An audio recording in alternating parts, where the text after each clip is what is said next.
咁我哋首先會講下 Gemini 入邊嘅 Gem 點用先。Gem 係一個自定版嘅 Gemini 啦，我哋可以進行翻一啲個人化嘅設定啦。咁同學仔就可以同 Gem 對話，咁協助佢哋學習。咁入邊有幾個功能嘅，咁我哋會同大家試下點樣用考考我嘅功能啦，同埋呢個學習夥伴嘅功能。喺 Gem Quiz 入邊，學生可以透過 Gem Quiz 啦去生成翻某一個課題嘅題目嘅。咁老師要做嘅工作好簡單啫，老師只需要上傳翻嗰個課題嘅內容啦，同埋題目嘅 PDF 上去，咁無需要輸入任何提示詞。咁以往我哋整一個類似嘅 chatbot，我哋需要準備翻呢個 bot 嘅角色啦，一個輸出格式等等嘅內容。咁喺呢個 Gem Quiz 入邊，我哋無需要做呢啲嘢啦，因為佢已經預設咗一堆嘅提示詞，咁我哋直接使用就可以啦。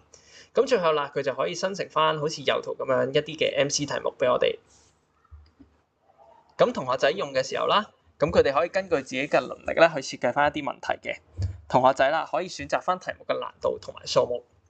咁如果覺得啲題目太難嘅話咧，可以叫 Gem 幫佢調低翻個難度啦。相反啦，如果覺得啲題目太簡單嘅話咧，可以叫 Gem 幫佢咧提高翻個難度。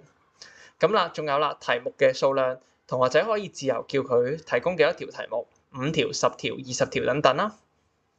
咁完成咗一次嘅測驗之後咧，可以叫翻 Gem 幫佢分析翻個表現嘅喎。咁例如啦，有啲邊啲地方咧，同學仔已經掌握到啦。咁有邊啲地方咧，同學仔咧仲未掌握到喎，搞錯咗一啲嘢喎。咁同埋需要加強啦。最後啦，學生可以透過呢個表現嘅分析啦，去叫 AI 咧生成翻咧更多題目啦，等佢哋可以咧針對住呢啲佢哋做得唔好嘅地方咧去改善翻。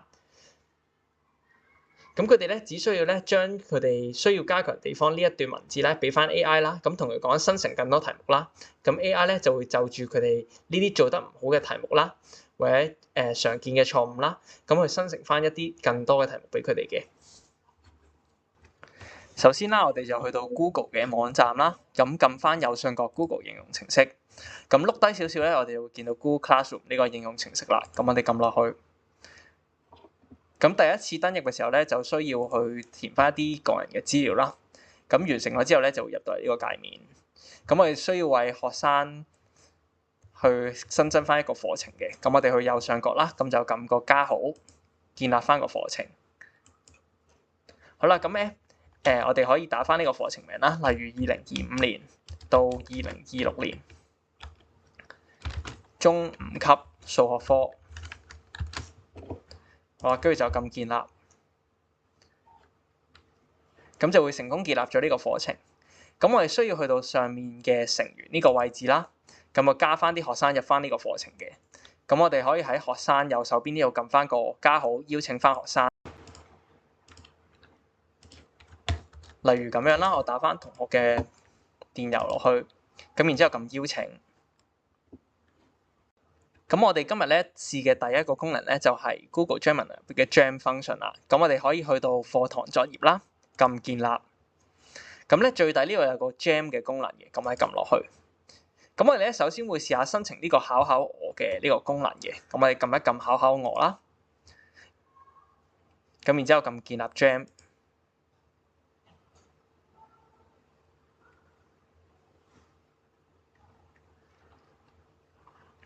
咁可以喺名稱嗰度打翻啲資料嘅，咁例如啦，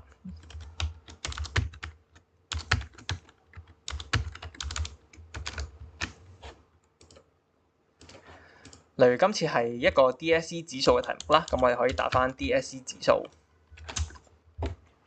咁咧下邊使用說明嗰度咧，我哋唔需要打咁多嘢噶啦，因為咧佢已經預先咗幫我哋打咗一啲提示詞喺度啦，咁就教佢咧點樣成為一個tutor 啦，咁去教翻同學仔，問翻同學仔一啲相關嘅問題嘅。咁所以呢部分我哋唔需要打任何嘢嘅。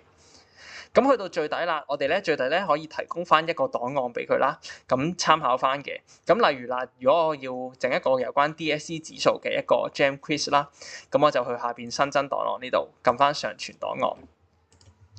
咁咧我就會俾翻一啲 DSE 嘅題目佢做嘅。咁我呢一份文件咧係 DSE 嘅一啲指數嘅題目啦，同埋個 marking 喺度嘅。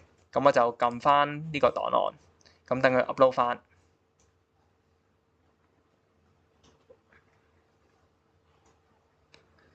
好啦，完成咗之後咧，咁我哋撳更新咁就 OK 㗎啦。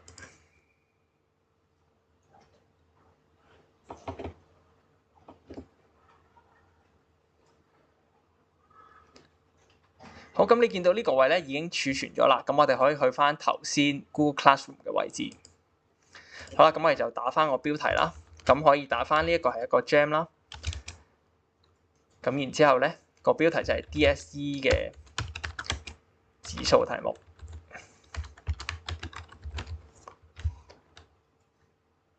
好啦，最後咧，我哋咧就撳翻張貼，咁同學仔咧就可以透過 Google Classroom 揾到我哋啱啱個 Gem 㗎啦。咁喺呢個位置咧，我哋可以撳翻允許所有人檢視翻啦。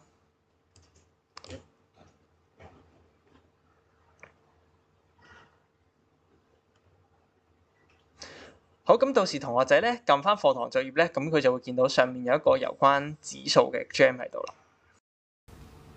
咁呢一個咧就係同學仔使用嘅版面啦。咁同學仔咧用 iPad 如果下載到 Google Classroom 咧，咁就可以入到嚟呢個畫面啦。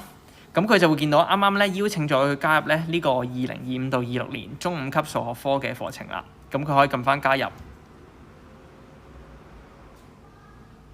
好啦，入到嚟嘅時候咧，佢就可以見到啱啱 upload 咗一個新嘅教材啦。咁佢可以去到課堂作業嘅位置，咁最上面有個課程嘅學習工具。咁佢就會見到咧頭先我整嘅一個 Gem Quiz 喺度啦。咁咧可以撳翻呢個 DSE 指數嘅 Gem Quiz 啦。撳翻用 Chrome 去開啟，咁佢就會開啟一個新嘅分頁出嚟。好啦，咁同學仔點樣去使用呢個 Gem Quiz 咧？咁我哋可以叫佢俾一啲題目我哋做嘅。咁例如啦，我話 give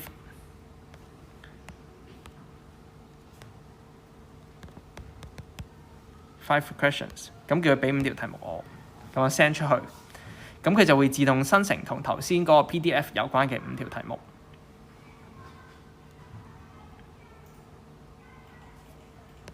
咁有陣時咧，佢可能會彈出呢個 error 喺度嘅，咁唔緊要，我哋再打多次咁就 OK 嘅啦。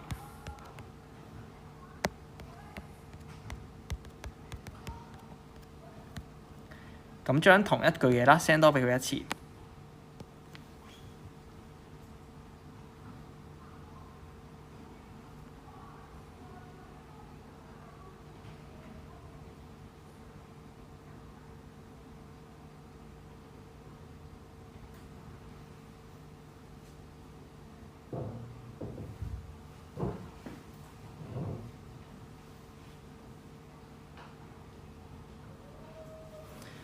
好啦，完成咗之後咧，佢會喺右手邊啦度彈翻嗰啲題目出嚟啦。